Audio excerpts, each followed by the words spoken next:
Hey, good morning, everyone. Darren Smith along with Steve Walls. Want to welcome you to the pregame cheat sheet here live at Arrowhead Stadium, where the Chiefs will be hosting in just under 1 hour right now the Jacksonville Jaguars in their first noon game at home this season. Steve, first of all, good morning to you. I know it's early for us, but Yeah, how you feeling about today's game? man, it's bringing in a Florida team, so I'm not sure. A lot of people make a big deal out of, guys coming in from warmer weather, and whatnot. But I think it's going to be a good day for some football. You got another young quarterback, as we did last week, coming in here trying to get a win.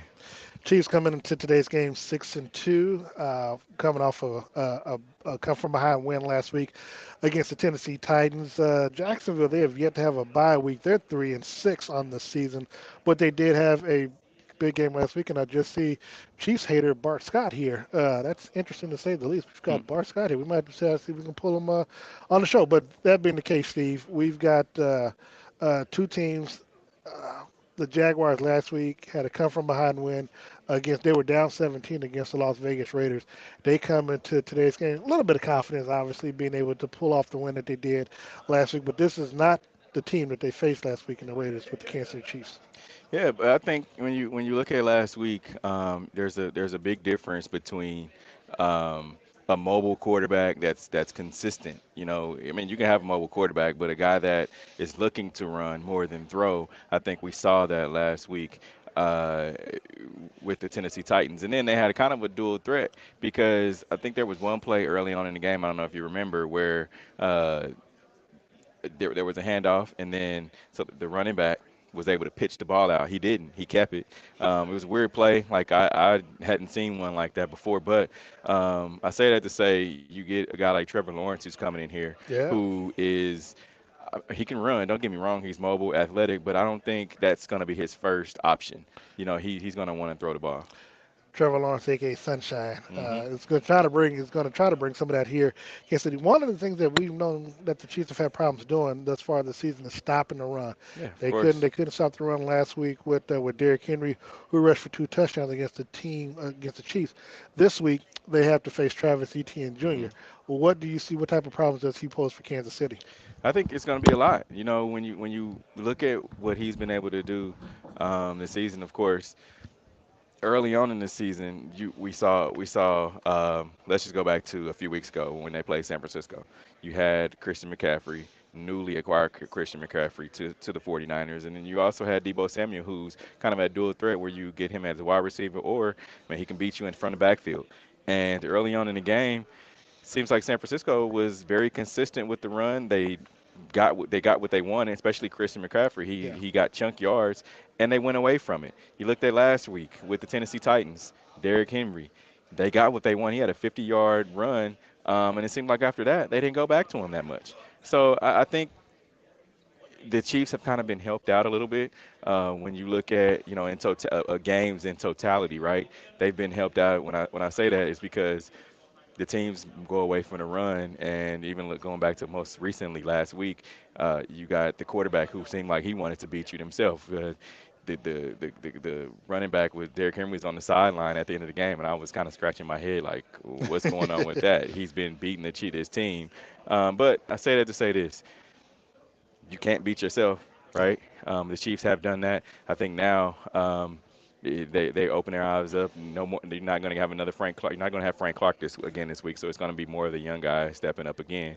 So I think they'll be fine. One of the things that Chiefs fans should be cautious of in today's game is that the head coach is former Chiefs offensive Hmm. coordinator Doug Peterson.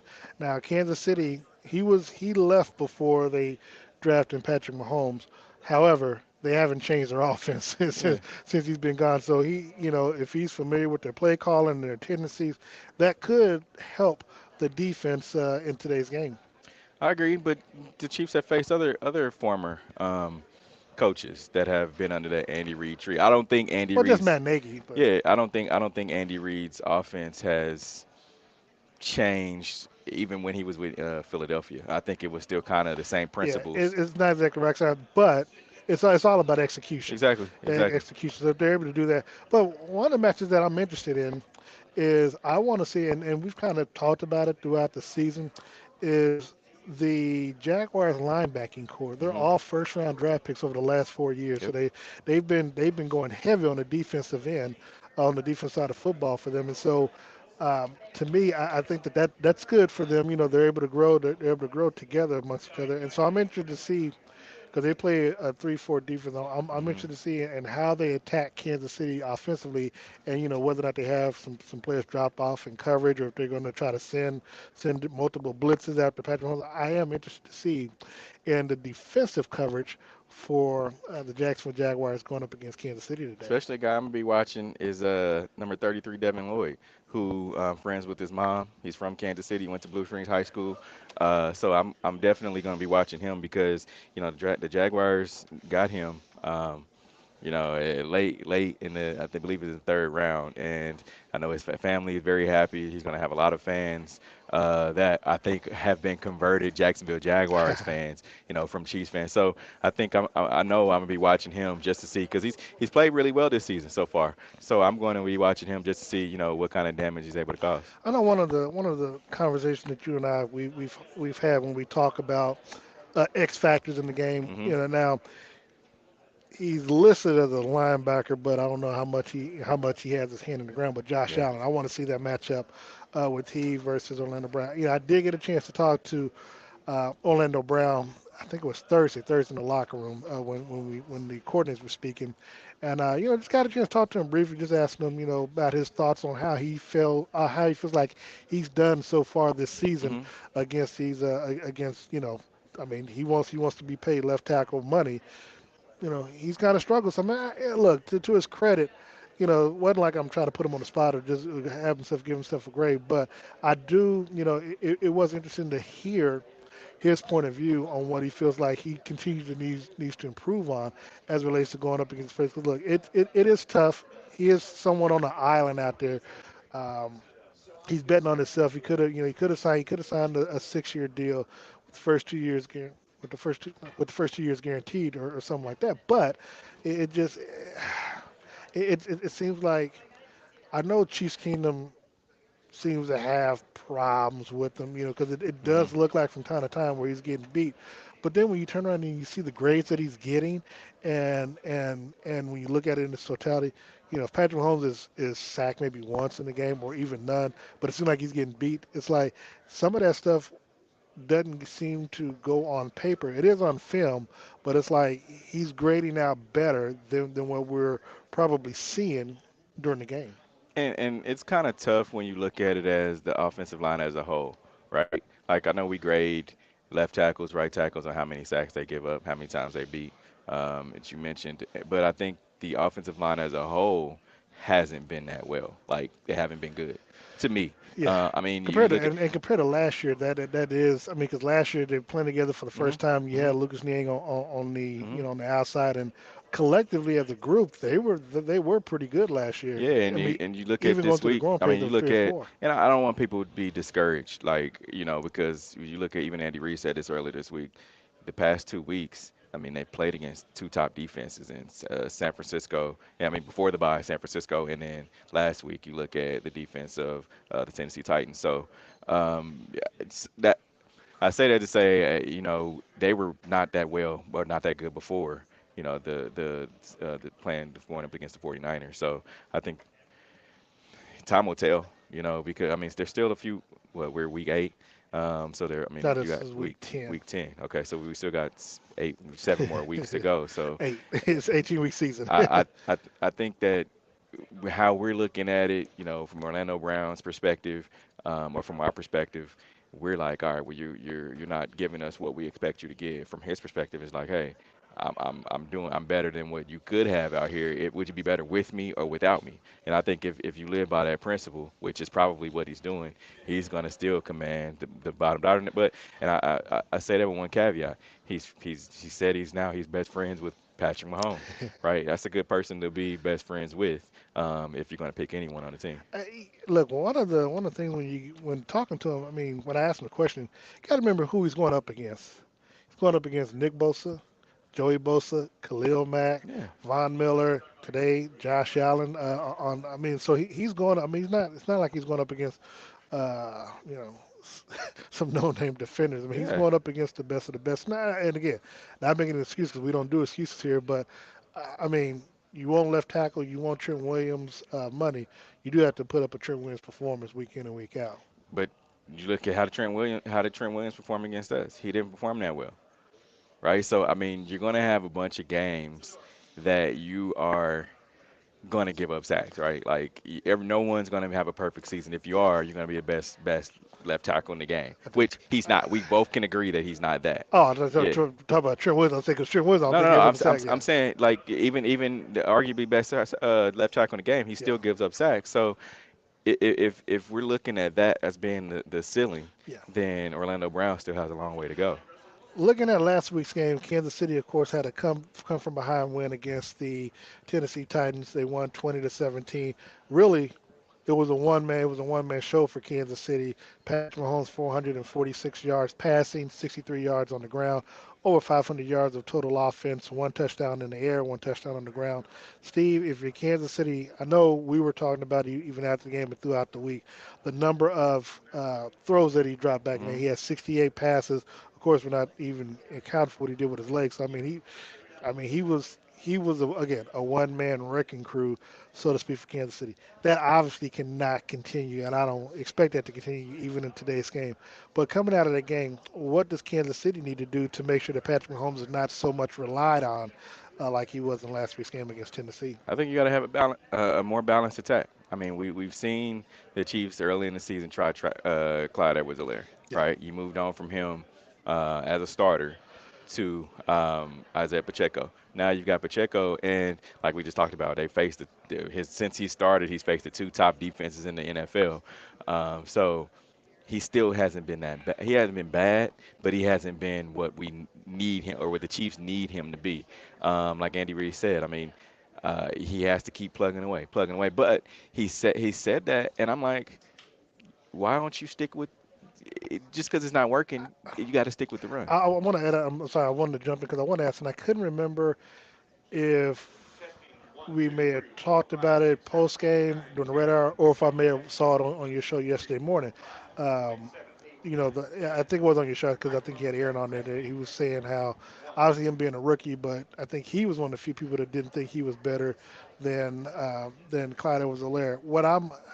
One of the things that I tend to worry about from time to time is that Hmm. because you have so much, or being that we cover the team, we feel like they may have so many special players or special skill sets that they feel like they got to get everybody in. Yeah. Sometimes I start to, I begin to wonder, especially looking at what we saw last week.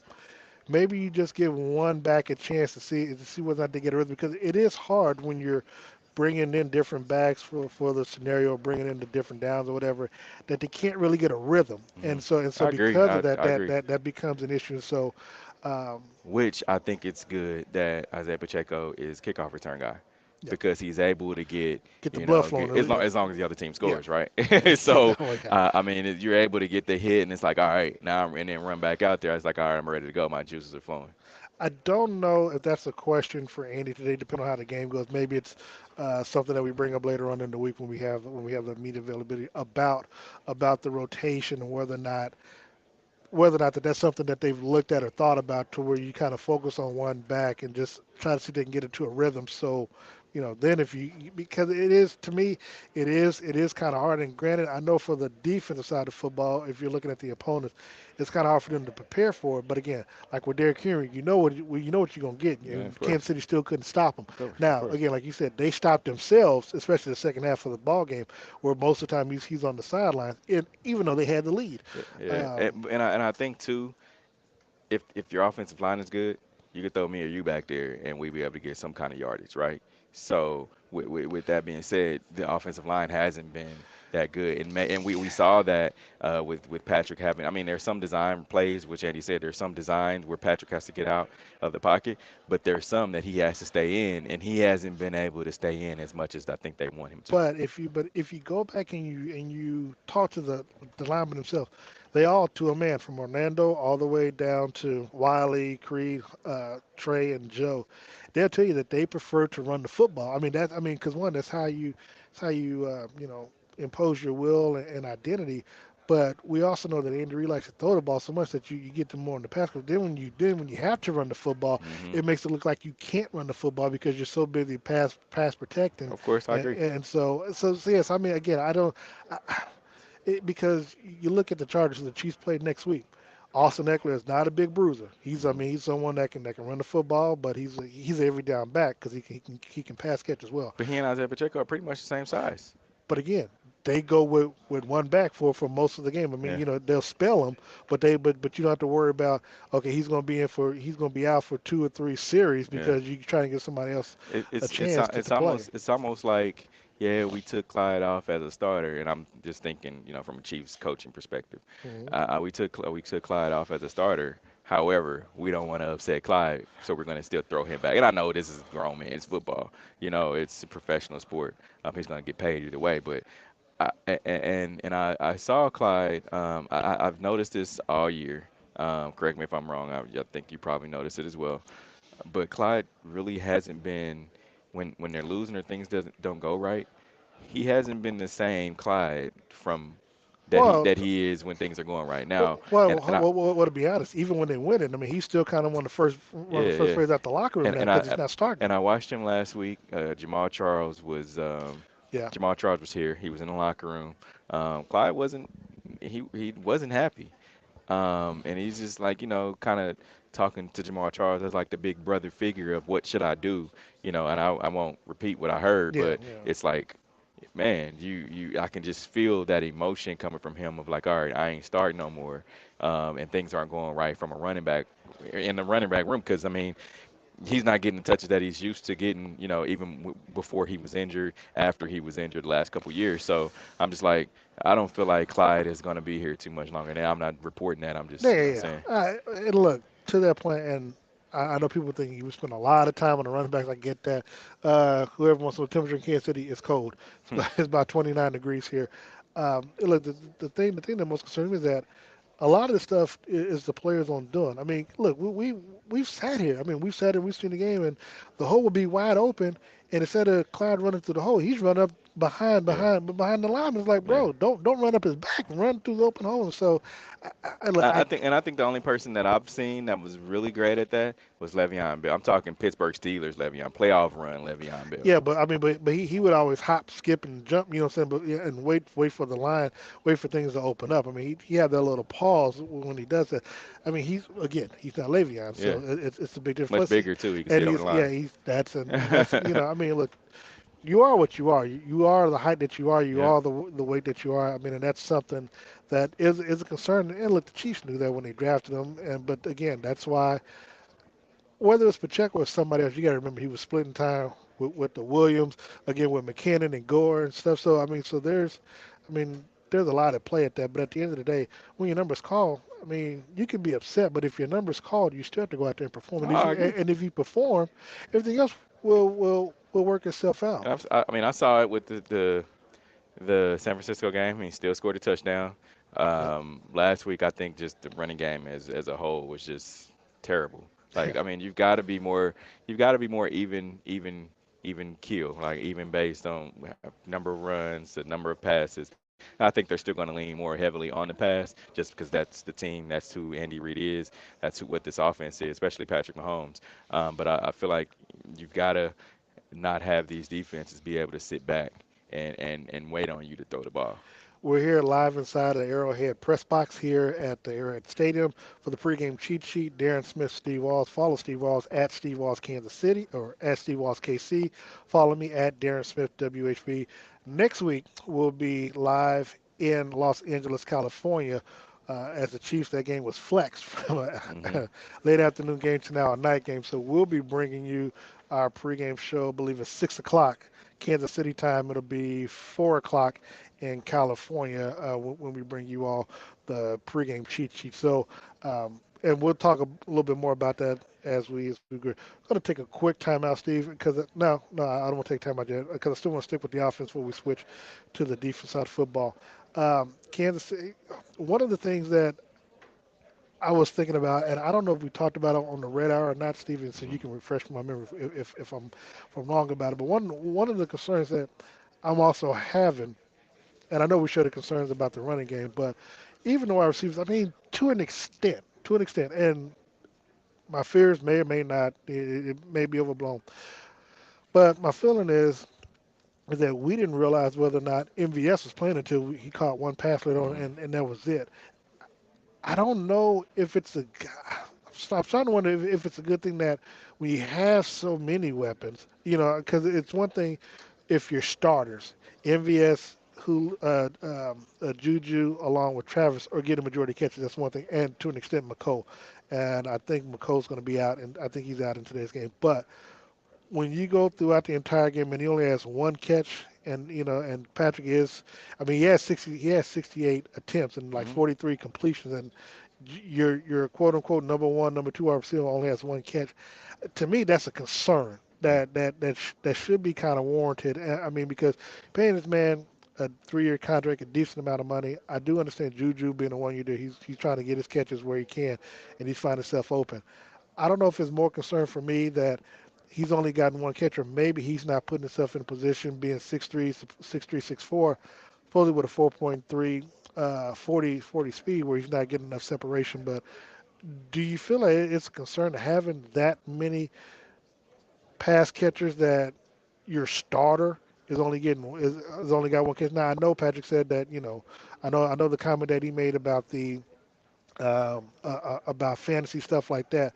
But you still got to keep a player somehow active throughout the game. And you play in 50, 60 minutes, and you have one catch, and if your number somehow gets called and you're not paying attention, you can give up interception. I mean, do you share my concerns at all about the depth in which Kansas City is going with their wide receivers? And I mean, I know it's turning into wins, Yeah. but but like you said, kind of like Clyde with his feelings, MVS, even though he's starting, I mean, and look, today he could have 10 catches and Juju could have one, but your thoughts on that, if I'm making any sense to you? Yeah, you're making great sense, honestly. I mean, the fact that the team has kind of accepted, that what Patrick is saying, that what he's putting out there, and I don't know if it's just a smoke screen, that maybe there's too many options, Yeah, but they've been saying, anyone can get it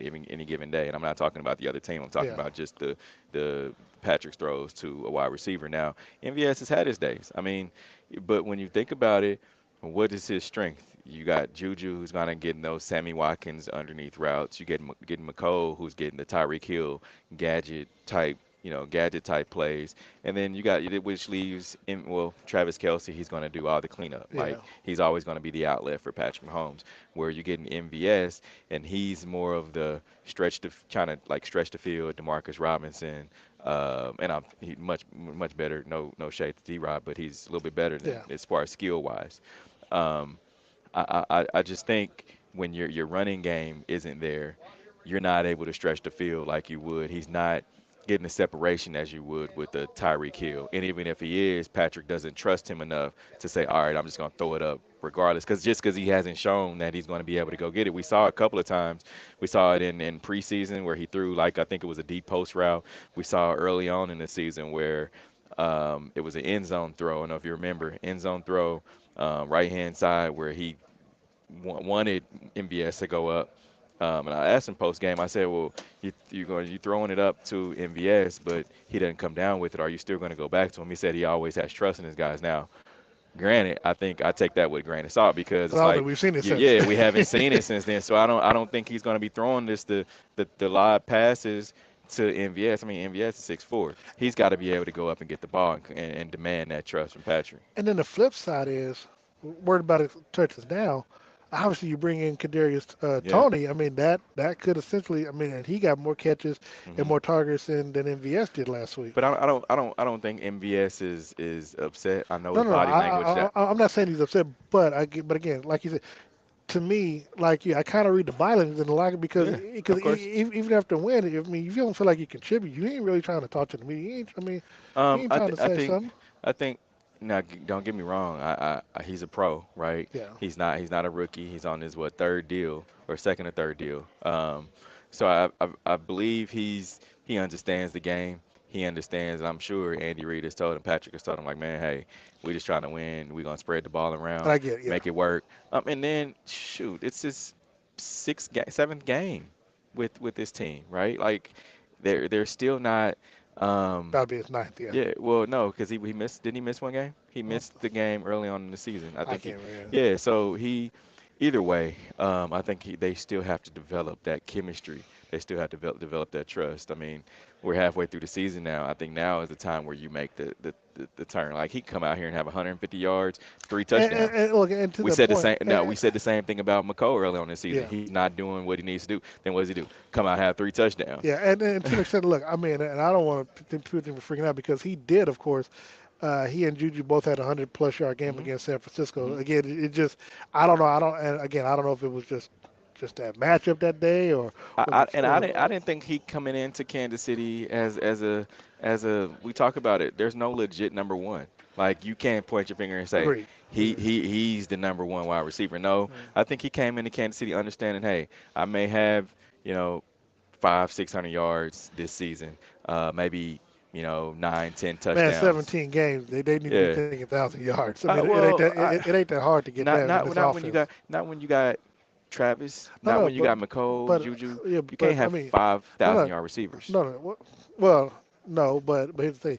I mean, you had Travis and you had Tyreek last year again. Just by the sheer way of how they're throwing the football around and spreading the ball around, you can have these days to where out of 17 games, you don't have to average 100 yards a game. That's 1,700. You just need. I mean, you can just average 70 yards a game. I believe, give or take my math, you guys forgive me, but Yeah, I mean, to where you can get 1,000 yards. I mean, yeah. out of 17 games, is not essentially it's not that hard because you have so many weapons that you can, pass the ball around. It is tough because you got to remember Patrick Mahomes threw the ball 68 times last week, Trust me, I know. and how many times did they score? Right, Once in the once. air, yeah. So I mean, I just don't think that it's it for Point well taken. your first time on a new team. You haven't developed that chemistry. We saw it the first couple weeks. I mean, we saw it in preseason. I just don't feel like you're going to be 1,000-yard wide receiver. You're not coming in here as looking at being 1,000-yard wide receiver. Looking at the way that they played last week, granted they came from behind. Doing, do you expect them to continue to try to throw? Do you expect them to try to establish a running game and try to impose their will on the ground more? And who do you see on offense having? I don't want to say a big game, but at least if you're a fancy stat guy, do you see it being Kelsey? I mean, I think Kelsey can get the ball into the end zone a hmm couple of times, if anything today. How do you see this game unfolding? I think this is a game where, on paper, you should beat up on this team. Like, you, and I mean, you we should. there's a few games on the schedule that you earmark early on in the season. Like, that's a dub. See them, that's a dub. That quarterback's trash. That defense trash. That's a dub. I think this is one of those teams. I'm not saying that you look at them and say, oh, we're gonna look past them. I'm just saying, just our talent level is far superior than Yeah. the Jacksonville Jaguars. Now, we've seen the Chiefs beat up and kind of shoot themselves in the foot numerous times this season. I mean, we saw it last week where they should have put their foot on it. Next, you have long drives, and Patrick talked about it earlier this week. You have long 70, 80-yard drives, and you only come up with 3 points. Or you get in the red zone, you got to go for it on fourth down. You get a new set of downs and get right back to fourth down, and then you end up having to kick the ball. That is kind of one of those things where you like, man, what's happening. We've got to develop more of a run game, and I think this is a week where you may see them run some the ball a little bit, a whole lot more. But then again, you have Patrick Mahomes. He can check out of it.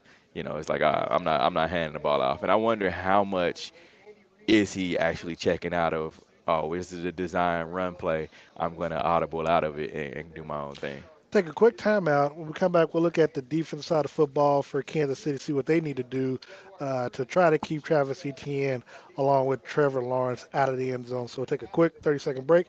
Be back with more with the pregame cheat sheet live from Arrowhead Stadium. Darren Smith and Steve Walls. Be right back. Football fans, you can't spell gate without Gates, and great tailgates start with Gates sauces and seasonings. Named synonymous with mouth-watering tailgates. When you make your list of tailgate essentials, add Gates sauces and seasonings to that list. Spice up your tailgate experience with that unmistakable great taste. Available in 4 tantalizing flavors. Classic, sweet and mild, mild and hot. Find it at your local grocer, and if you don't see it, ask for it. Visit GatesBarbecue.com to purchase any of the great sauces and seasonings. Great tailgates start with Gates. All right, we're back here at Arrowhead Stadium. Darren Smith along with Steve Walls. Steve on the defensive side, but the Cougars don't have it. But we're back here at the stadium. Defensive side of football, yeah, you've been before Frank Clark serving the second game. He'll be back in time for the Sunday night matchup next week. We got a chance to see Trent McDuffie last week coming off the injury that he suffered. Was number one against the Arizona Cardinals. What do you see in his play? I think even though they had him on a pitch count, I think he did good. I mean, I wanted to ask him this. I just didn't get a chance to this earlier on this week when they had him talk. I believe it was on Wednesday. The fact that you're a rookie going out there. You know that you had an injury. You're coming back. You've been out 4 weeks, 5 weeks actually. You know they're going to come at you. What's your mindset going into that game? But I think no matter what, he was ready. He was ready to get back out there. He hadn't played a home game yet this season. So to me, I feel like as long as your name isn't called, you're okay. Now, granted, last week was a good week to bring him back because you really don't have one of those stellar, the star-studded wide receiver groups who the young guys have faced all season so far. And then shockingly, they only threw the ball 16. It's funny. I don't know if it was a matter of Mahomes throwing so many times that we just lost track of the good, but it really felt like Tennessee had the ball much longer than the Chiefs. I don't know if it was just because the night game, they saved the time, and they feel like it dragged on and on. But yeah, it was when you look at the final set. The quarterback was only 5 of 16, so again, they didn't have 5 or 6 to go to, and they didn't really have an opportunity to. But right. Yeah, it was an interesting match. Looking at this, though, in Frank Clark's absence, obviously Dunlap and a few others stepped up. Colin Saunders as well. They ended up, I think they still ended up with 5 sacks last week against Willis. What do you see, knowing that you're dealing with a quarterback who's mobile, but you don't expect him to run too much, but seeing what's going to be taking place with Trevor Lawrence, knowing you got a back and Travis Etienne who can run and catch the ball out of the backfield, how does Kansas City stay honest defensively against the Jaguars team to make sure that they don't have a scenario like last week where they come from behind the win? I think you still have to design some stuff up where Trevor Lawrence hasn't seen before. You know, some of those exotic type blitzes where don't get me wrong, I know Darren Smith is not going to clean up anybody coming in as a cornerback beside blitz, but you got to do some things like that to keep him on his heels, so to speak. Spags has been really good at it so far this season. Like, I've seen some things that I hadn't seen, in the past where they've been able to just completely get after it, right? I'm talking the Chiefs' defensive line. You are going to be able to see these defensive backs have a lot more. Good morning and welcome to G.E.H.A Field at Arrowhead Stadium for today's regular season matchup between the Jacksonville Jaguars and the Kansas City Chiefs. They're not going up against anyone like that. A reminder that the press boxes are working over to ensure a proper atmosphere. The Chiefs request that occupants of the press box refrain from cheering or otherwise distracting writers and broadcasters from covering the game.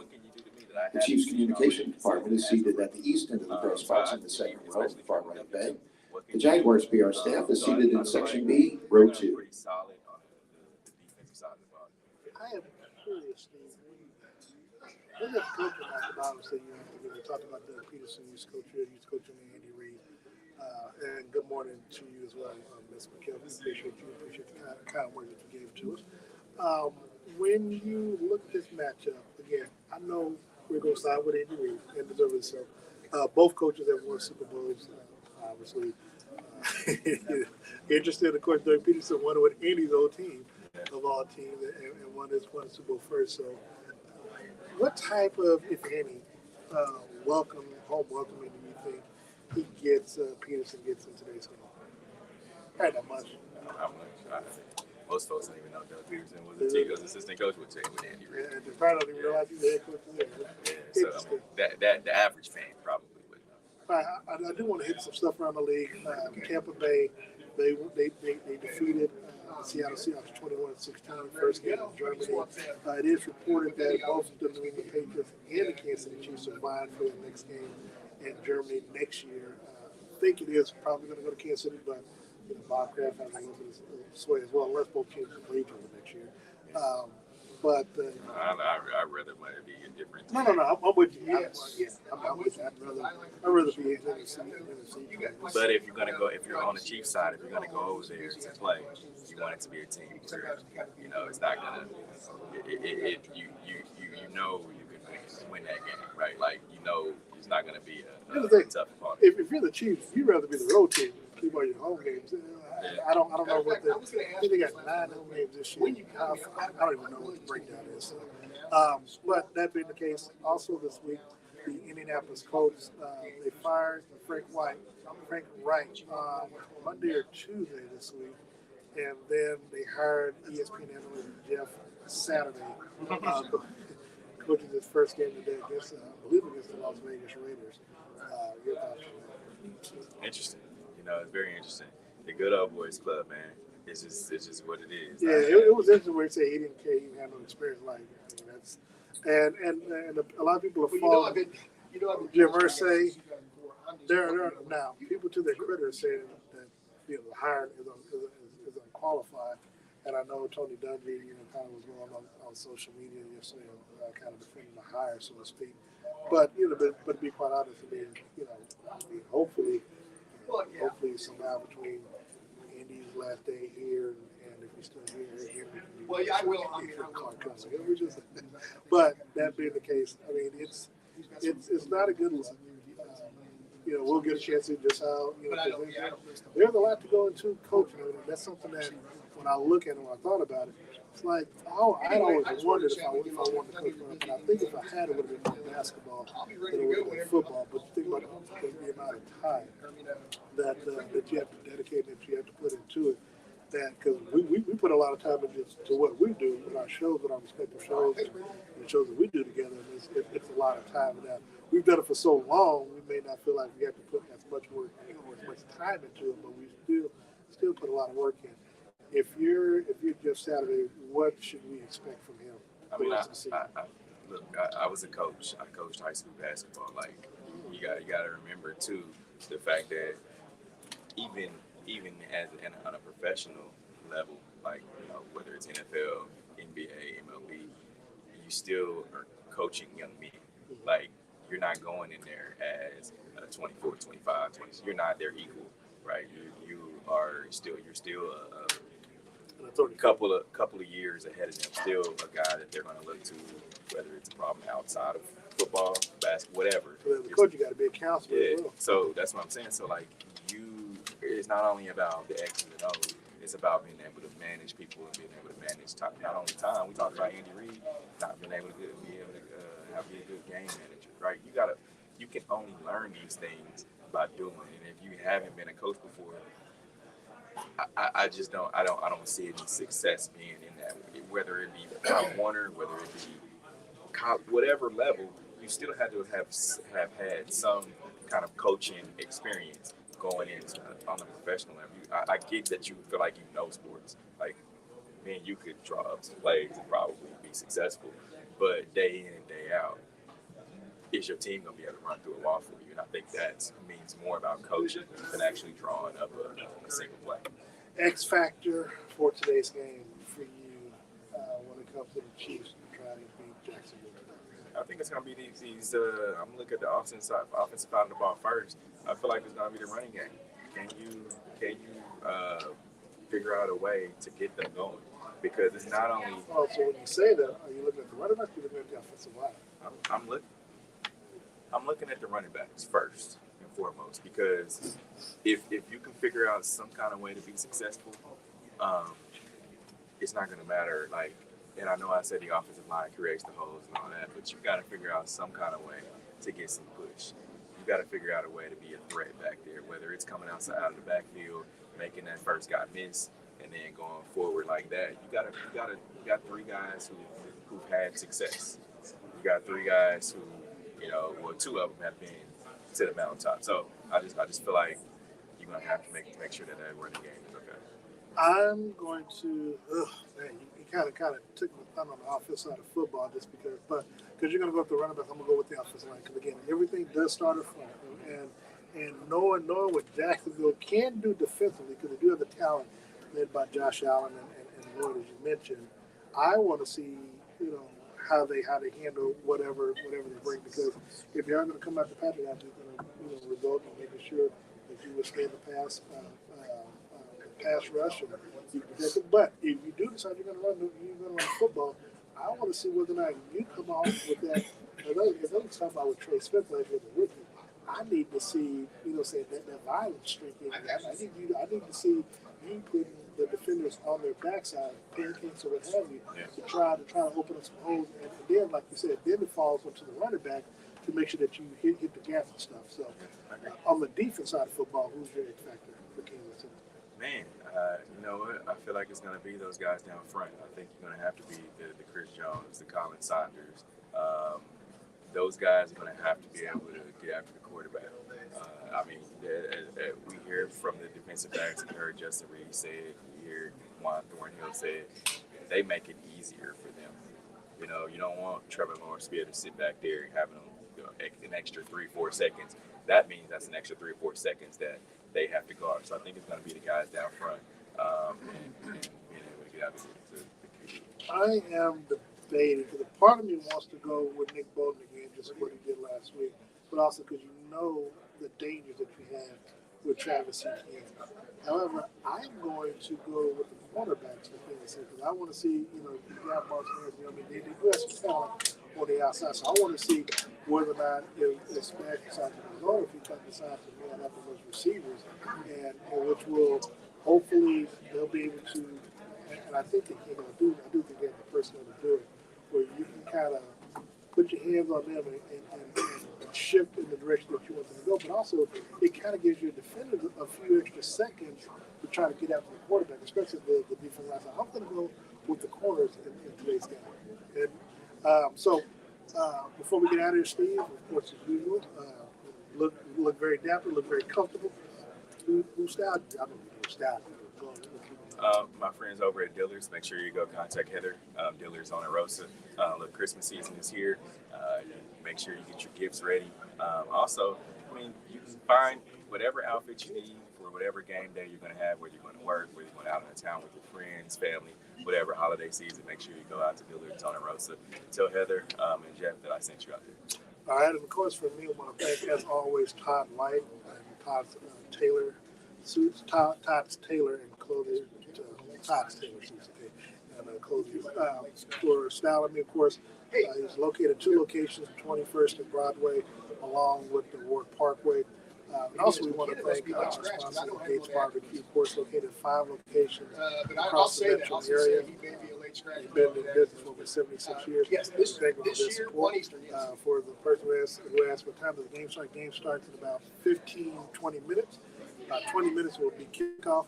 And Steve and I, of course, will be back at halftime. We'll do a Spaces on Twitter. And then, of course, respectfully follow our platforms of posting where we'll bring you locker room access along with the press conference with Andy Reid, Pat Mahomes, and anyone else who has an outstanding game.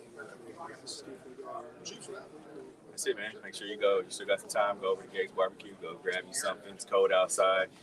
Baked beans, get you warm inside. And actually, before we get out of here, make sure that you join us tomorrow night down at the Soray Steak and Oyster House for the Red Hour with myself, Steve Walls, DJ Q, and Sean Tyler as we wrap up today's game, and then we get you set for next week's game in Los Angeles. And remember, we'll be back with you next week, 4 o'clock California time, 6 o'clock Kansas City time, with the pregame G.E.H.A Live from SoFi Stadium. Getting ready for the Chiefs and Jaguars. Andy Reid, the mentor, taking on the student Doug Peterson, who's done very well. But for Steve Walls, I'm Darren Smith. I thank you all so very much. We'll see you post game, and we'll see you also at halftime as well. Posted here at Arrowhead today. Look at the Chiefs, who's in and who's out. Nico Hartman, one of Mahomes' reliable targets, out with an abdomen injury. And then might be a late scratch running back, Jared McKinnon.